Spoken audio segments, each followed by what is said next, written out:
This is KTVO's Good Morning Heartland.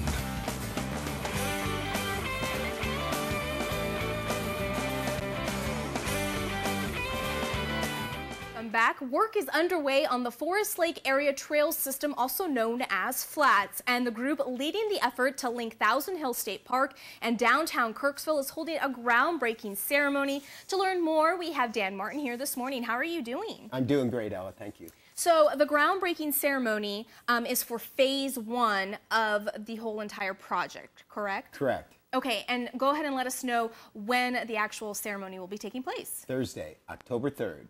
At 4 p.m. at the Petroglyph Swim Beach Shelter area, we will be doing the groundbreaking at 4 o'clock in the afternoon. Okay, so just give us some information.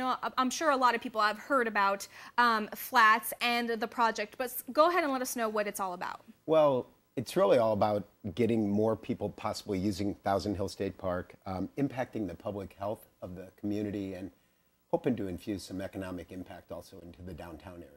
Okay, now let's go ahead and talk about phase 1 of this whole entire project. There's 3 phases, but right now we're focusing on phase 1. Phase 1, which, you know, in the concept of having a trail that goes from Kirksville out to the state park, I initially thought we'd leave Kirksville and take that trail right out to the state park. It just seemed like that made sense to me. But as we worked with the Department of Natural Resources and other community people kind of got on board with us, we realized hooking up the amenities at the state park was the most profound initial impact we could do. And then we wouldn't have a trail that maybe went about a mile out and didn't really lead to anywhere.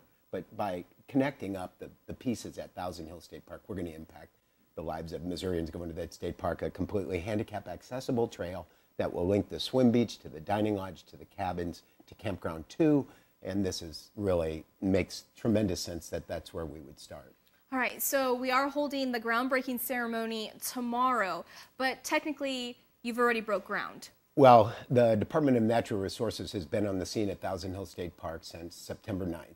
And they started off by doing some wastewater prevention, putting in silt fencing along the proposed route to make sure that when construction started cutting into the ground, we were in control of the runoff and things like that. So, yeah, we've waited a while to get them on the scene. We certainly wanted to have them well underway by the time we did a groundbreaking. So there was really evidence that this is going to happen and that we're excited about, you know, the opportunity to even use this as a possible infusion of raising some more money for phase 2 and phase 3.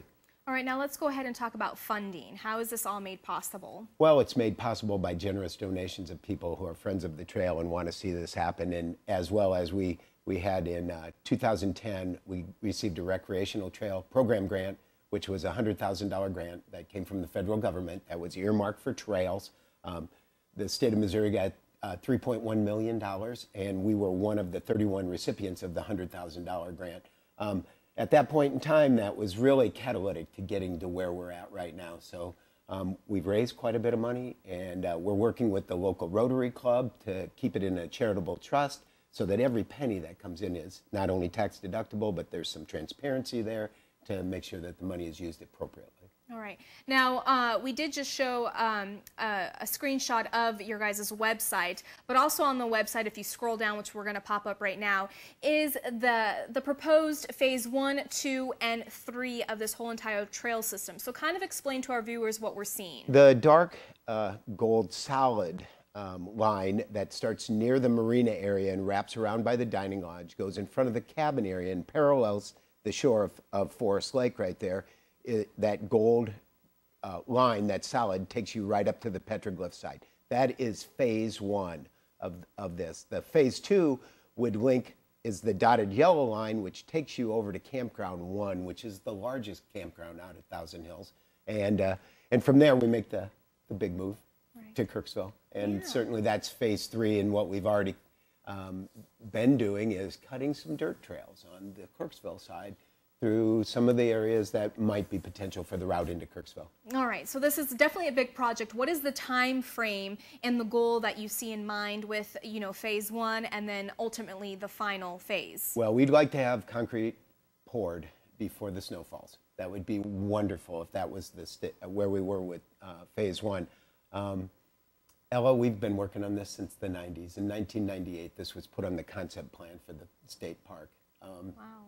things move a little slow Yeah. occasionally, but we're But you're finally getting there. we're finally getting there, and many people maybe thought it would never happen, but they Right. just had to get out of the way. Right. We know the community is behind this. There's people around the state, all the way to the governor's office. They want to see this happen. Fantastic. Now we do know that there is rain in the forecast for tomorrow, but you're still going to keep it outdoors if it is going to rain? Yeah, we would move it to there's a beach shelter right there. We do have some tents. We would hope to facilitate as many people as want to come out. It may get a little crowded, but we're going to ceremonially, yes, go ahead and break ground because the state's already on the scene and working. Right. And this is an important thing for us to do, to acknowledge all the support we've had in the community and just let people see a little bit of what's been working hard to get done. All right, perfect. So 4 p.m. tomorrow, Thursday, October 3rd, and at Thousand Hills State Park at the Swim Beach area. It is free. Everybody is encouraged to come and support this great thing that's happening and be a part of history, Yeah, I agree. I can't wait to have this happen. All right, well, thank you so much. We'll definitely keep us posted with the updates and everything like that. What we'll do is we'll post all the information and link up FLATS website as well so people know how to donate and all that other stuff. So thank you again, Dan, so much. You're very welcome. And we'll be right back.